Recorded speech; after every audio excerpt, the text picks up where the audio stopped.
Of course, we cannot disclose the detailed substance because we have confidentiality obligation, but the structure is the sort of joint venture type of disputes between the Japanese companies and Indian companies, which is really cross-border, cross-jurisdiction, and cross-governing law, and cross-culture. So it's a really nice online protocol and operation, which includes very efficient combination of the joint session and a private caucus session in which we could pick up the client's sort of common interest seeking, and also we could persuaded the clients, how to try to reach a win-win type of a resolution by the Greg-san's very strong and very respectful the initiative with my assistance, and that's a really good experience for me. What was unique about this particular mediation, quite apart from the online modality and of course the cross-border nature and the different cultural nuances to navigate, is that we also needed to navigate different legal systems that the professionals before us hailed from, and we had very strong legal professionals. And the wonderful thing, even though they hailed from different traditions, is that I think there was a genuine commitment all round to finding a solution together, and that collaborative teamwork at an international level by client, by counsel, and of course ably co-facilitated by Yoshi-san and myself, I think made a big difference. Because we may be separated geographically, yet we were united with a resolve to try and bring about an alternative resolution. Maybe you can talk about how the pre-mediation, the mediation within that 3 days, what was the success factor, and more importantly, the turning point where you felt the parties were able to kind of, turn it around to see how the matter can be resolved? This pre-mediation functioned, worked very well to be prepared for how to start the actual mediation. One thing is the parties' mindset. Usually, including their counsels, they're in a sort of fighting mindset first, because the case was moved from the arbitration. But the Greg-san and myself had explained that the no, the mediation is not that. Mediation is to seek for common interest between the parties.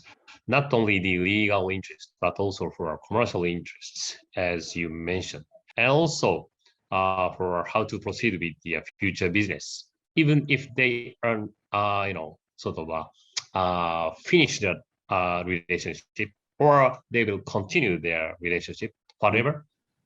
Such sort of amicable resolution would be helpful for the either way. So that's kind of a mindset.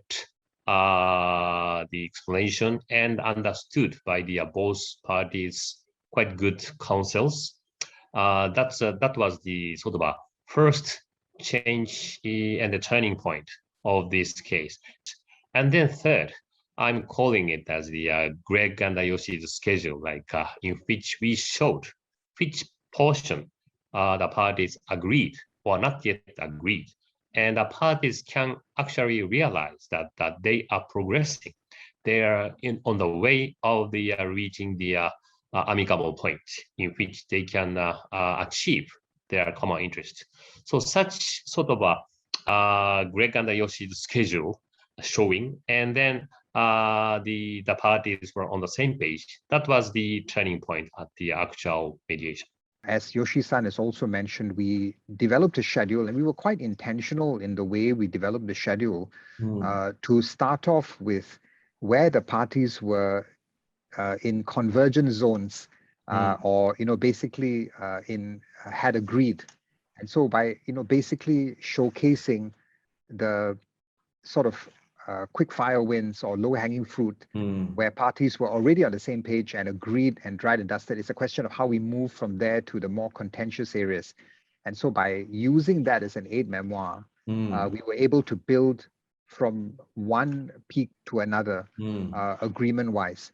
The other, I would say, game changer or maybe turning point is the fact that all this was happening during the sort of heights of the COVID-19 transmission.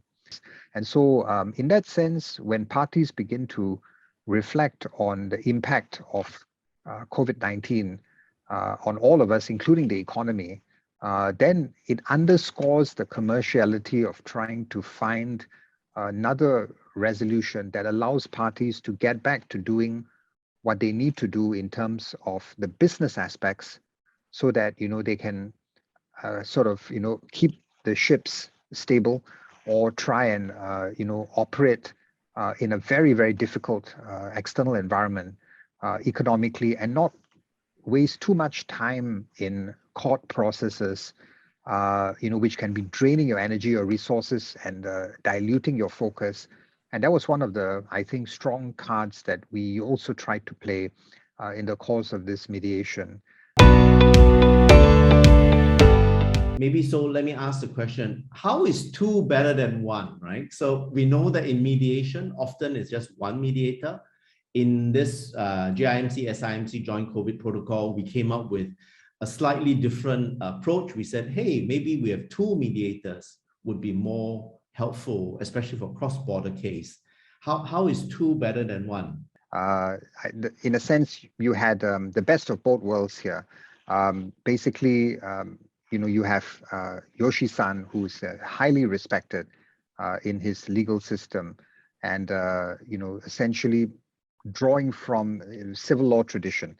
And then, I have the background in terms of the common law tradition. And then we also had, the advantage of, in a sense, language, because in the case of Yoshi-san, what was an added plus was his ability to speak in the language that, the Japanese party may be comfortable with, certainly some of the decision makers, and I think the willingness to offer that, to help bridge some of the linguistic differences, I think was excellent.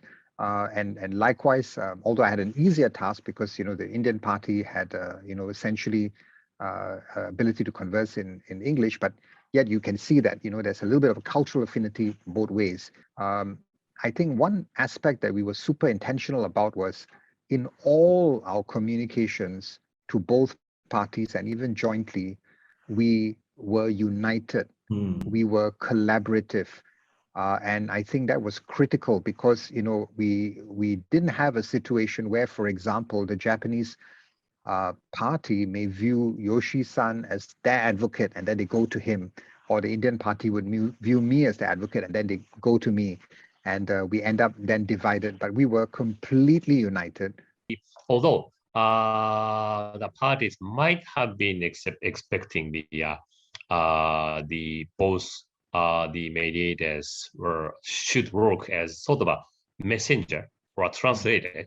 Then, as Greg-san mentioned, we did not choose such option. We chose, we have chosen the same page and the co-mediators for functioning as a one strong unit. And I think for this case, that worked. And also the as Greg-san mentioned, we could utilize each legal background, the cultural background. We should not disclose the contents of this case, but such, sometimes the party's way or attitude and approach to negotiate could be different. And in such case, by utilizing such each mediators, each background and the legal background and skills. That's really helpful. So that's the one advantage for co-mediation, which I felt.